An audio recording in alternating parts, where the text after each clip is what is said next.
సారపాక ప్రధాన సెంటర్ లో BRS town అధ్యక్షుడు కొనకంచి శ్రీను ఆధ్వర్యంలో సీఎం రేవంత్ రెడ్డి దిష్టిబొమ్మ దహనం. భద్రాద్రి కొత్తగూడెం జిల్లా బూర్గంపాడు మండలం సారపాక ప్రధాన సెంటర్ లో సీఎం రేవంత్ రెడ్డి దిష్టిబొమ్మను దహనం చేసిన బీఆర్ఎస్ నాయకుడు. అసెంబ్లీ సమావేశంలో మహిళలపై అనుచిత వ్యాఖ్యలు మాట్లాడిన సీఎం రేవంత్ రెడ్డి తక్షణమే క్షమాపణ చెప్పాలని సీఎం రేవంత్ రెడ్డిపై వ్యతిరేకంగా నినాదాలు చేస్తూ సీఎం దిష్టిబొమ్మను దహనం చేశారు. సబితా ఇంద్రారెడ్డి, అదేవిధంగా మరి సునీతా లక్ష్మారెడ్డి ఈ మహిళలని కూడా చూడకుండా సీఎం రేవంత్ రెడ్డి గారు, ఉప ముఖ్యమంత్రి బట్టి విక్రమార్క గారు అనుచిత వ్యాఖ్యలు చేసి మహిళల్ని కించపరిచే విధంగా మాట్లాడటం అనేది ఎంతవరకు సమంజసం, అది కరెక్ట్ కాదు అని తెలిసి కూడా ఒక సీఎం వాదాన్ని మర్చిపోయి ఆయన మరి అట్లా మాట్లాడటం అనేది యావత్తు తెలంగాణ మహిళా లోకం మొత్తం కూడా ఖండిస్తున్నా కానీ ఇంతవరకు దాని మీద వాళ్ళు స్పందించకపోవడం చాలా బాధాకరం.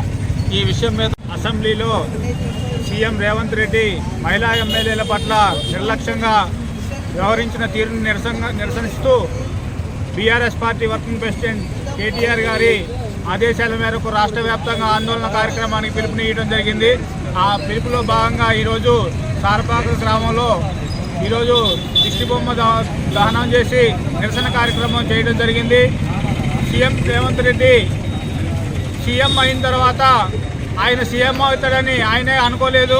అనుకోకుండా వచ్చి పడినటువంటి సీఎం పదవిని అది ఏ విధంగా ఉపయోగించుకోవాలో తెలియక ఆయన పదవి కాపాడుకోవడం కోసమే ఆయన చేస్తున్నటువంటి విధానం మనం అందరికీ రాష్ట్ర ప్రజలందరూ గమనిస్తూ ఉన్నారు. ఆయన గెలిచి ఈరోజు ఇప్పటికీ 8 నెలలు గడిచినప్పటికీ కూడా ప్రజా సమస్యలను గాలికి వదిలేసి ఇటు ఇప్పుడు భయంకరంగా వర్షాలు పడుతూ ఉన్నాయి. అదేవిధంగా నిన్న సభాముఖంగా కూడా తెలిసింది. ప్రజలందరూ కూడా ఎందుకు ఈ గవర్నమెంట్ని ఎన్నుకున్నామా అని చెప్పేసి పశ్చాత్తాపడే పరిస్థితులు కూడా ఇప్పుడు ప్రజలందరూ కూడా చూస్తూ ఉన్నారు.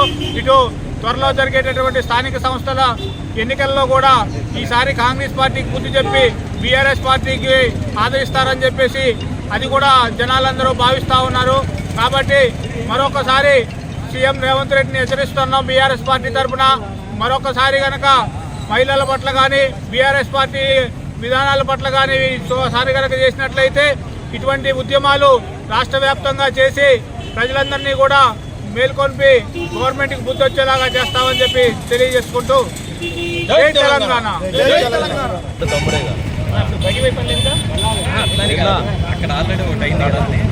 ఒక మహిళలని కూడా చూడకుండా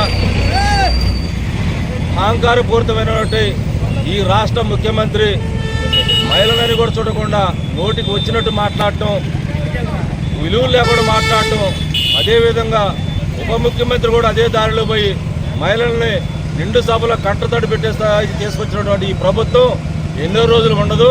ఈ ప్రభుత్వానికి రోజులు దగ్గర పట్టి మహిళ ఏడ్చిందంటే అసెంబ్లీలో ఆ ప్రభుత్వం నిలబడే చరిత్ర అక్కడ లేదు. ఎన్నో రోజులు లేదు నీ ప్రభుత్వం. అహంకారంగా నువ్వు వ్యవహరిస్తే నువ్వు ఎన్నో రోజులు ఉండవు అని చెప్పుకుంటూ అలాగనే ఈరోజు ఈ రాష్ట్ర ముఖ్యమంత్రి ఆంధ్ర కల్చర్లో కూడా జై తెలంగాణ అనే చరిత్ర ఉంది. ఈ రాష్ట్రానికి ముఖ్యమంత్రి అయినటువంటి ఈ రేవంత్ రెడ్డి ఇప్పటి వరకు కూడా కనీసం జై తెలంగాణ అనే పదం కూడా నోటి నుంచి రావట్లేదంటే ఈ రాష్ట్రానికి పట్టిన దరిద్రం, ఈ రాష్ట్రానికి పట్టిన శని అంటే ఏ స్థాయిలో ఉందో ఈ ప్రజలు కూడా గమనిస్తూ ఉన్నారు. నువ్వు తెలంగాణ ముఖ్యమంత్రి అయ్యా, నువ్వు ఆంధ్ర ముఖ్యమంత్రి కాదు, కనీసం జై తెలంగాణ అటువంటి నువ్వు కూడా ఈ రాష్ట్రాన్ని ఆళ్తున్నావు అంటే ఈ ప్రజలు చేసుకున్న దౌర్భాగ్యం అని చెప్పి మేము బీఆర్ఎస్ పార్టీ తరఫున అనుకుంటూ ఎగరైనా నువ్వు ఒళ్ళు దగ్గర పెట్టుకొని మహిళల పట్ల కానీ బీఆర్ఎస్ ప్రభుత్వం పట్ల కానీ తెలంగాణ ఉద్యమంలో మేము ఆడున్నారు అనేది మీరు ఆడున్నారు. దళిత బంధు 15 లక్షలు ఇస్తానని చెప్పావు, బీసీ బంధు 5 లక్షలు ఇస్తానని చెప్పావు. ఇవన్నీ చెప్పినటువంటి నువ్వు మా ఎమ్మెల్యేను అనే అర్హత ఏ మాత్రం లేదు. నువ్వు ఇమ్మీడియట్గా మా ఎమ్మెల్యేలకు క్షమాపణ చెప్పాలని చెప్పి కోరుకుంటూ అవకాశం ఇచ్చిన పెద్దలందరికీ నమస్కారం తెలియజేస్తున్నాను.